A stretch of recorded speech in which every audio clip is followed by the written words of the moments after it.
बरपाल degree महाविद्यालय रे सचेतनता कार्यक्रम अनुगुल जिला बरपाल ब्लॉक निकटरे थिबा पीएसएसजे स्नातक महाविद्यालय अध्यक्ष श्रीजुक्त प्रमोद कुमार बेहेरा सभापतित्व रे इंटरनल कंप्लेंट कमिटी बैठक अनुष्ठित हो जाइछि।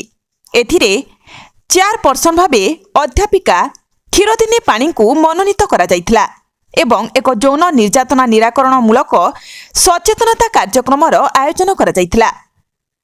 एथिरे मुख्य वक्ता भावे बरपाल थाना एसआई श्रीमती अर्चना नायक जोगदेई विभिन्न समस्यामूलक घटनार उद्घाटन करी समस्तଙ୍କୁ सचेतन करथिले। महाविद्यालय रे केमिति उपकूल वातावरण नियंत्रित रहिबो सेथिप्रति दृष्टिपात करा जाइथिला।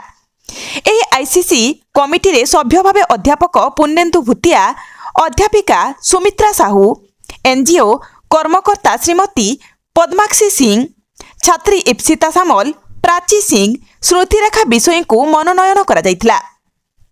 सभार शेष में अध्यापक पुण्येन्दु भूतिया धन्यवाद अर्पण करथिले।